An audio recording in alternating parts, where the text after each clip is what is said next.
Greetings fans, friends, and family. If you have watched my other videos and have seen the Coming Home Shawl post, you know that I was really unhappy with the Hirschner's chunky yarn. Despite that, I did have some left over after I finished the shawl project, and I've recently started a new series of projects making amigurumis. One of the reasons that I have been away from making videos for a while is my husband and I have been doing training for adoption of a special needs group of siblings.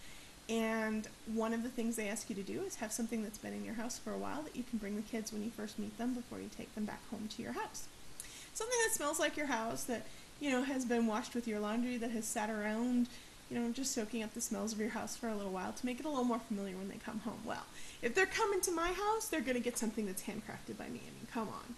So I've started this amigurumi series because I don't know yet what genders and ages these kids are going to be, but I figure amigurumis are popular with kids from infants on up to 17 and 18-year-olds. There's a checker at Walmart that was asking me when I was getting some yarn just recently to make a different amigurumi if she could have one of my creations. So they're popular with kids of all ages and even some grown-ups too. So when I had the leftover purple yarn, I decided to start off with this great little guy here, my Amigurumi Octopus. He is going to get a little bit of a smile on his face at some point when I get a chance to embroider it on up here, but he's pretty much done for the most part. He is absolutely adorable, and the pattern can be found on the Line Brand yarn site. I'm going to put a link to it in the info below this video if you want to go check him out and make one of your own. If you check out the reviews for this guy, you'll see tons of pictures from other people who have made him in all kinds of colors and styles and different kinds of yarns and given him everything from curly hair to stripy legs to turning him into a spider. So there's lots of options with this guy, but one of the complaints a lot of the reviewers had was, how do you know how far apart to space his tentacles, and how do you know where to attach them on his body? As you can see, they're not completely down at the bottom on his body, but he has a little bit of space down underneath here where he curves back in. And so here's how I did it to make it really easy on myself. After I finished all of these little legs and stuffed them, I needed to flatten these ends. And I thought, well, I could do that when I was sewing them on, but what would be easier? I'll just single crochet across the top. And that's exactly what I did. I added a row of single crochet across one, and then I grabbed the next one. And I single crocheted across the next one, and then I grabbed the next one. Just continued to go all the way around, creating a ring of tentacles. And at that point, once I had created the ring, all I had to do was slide it down right over his body and see where it fit. You've already got them all together. You can see where they're going to look the best on him. All you have to do is slide it on, grab your tapestry needle and your yarn, and sew them in place. And it was super easy.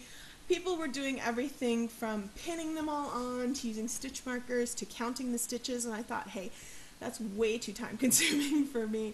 I want to get on to my next project.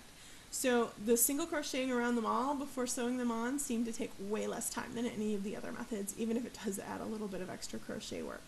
And it flattens them out nice, makes sure your stuffing is going to stay inside, because I think sometimes when you're sewing stuff together on limbs like this with amigurumi, there can be a tendency for some of the stuffing to escape if you don't get it sewn down very tight. Well, this eliminated that problem too. He's super fun. I have some vintage buttons that I sewed on for his eyes instead of safety eyes, which is what the pattern calls for. You could do anything from embroidering them to using regular buttons. These are shank buttons, so the little shanks go inside of the crochet work quite nicely and they sew on nice and tight. You don't want to use buttons for anybody that's going to chew on this or put it in their mouth, so under 4 or 5 years of age, you don't want to use buttons. This would be more for an older child if you have the buttons sewn on. Even safety eyes, although they're supposed to be safe for babies and toddlers, I absolutely wouldn't trust. If you're doing this for a baby or toddler, embroider on your eyes, just to be on the safe side. I mean, hey, what's more important in the long run, your kid or whether or not you had embroidered or safety eyes, right?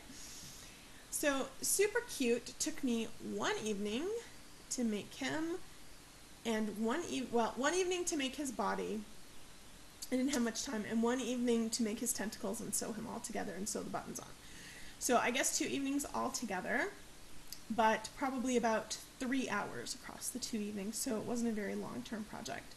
Some people mentioned on the reviews that it gets a little tedious making all of the tentacles. I didn't really find that to be the case for me, but your mileage may vary depending on how you feel when you're doing repetitive tasks. I was watching a movie with my husband while I did it, so the time just flew by and I didn't really pay much attention.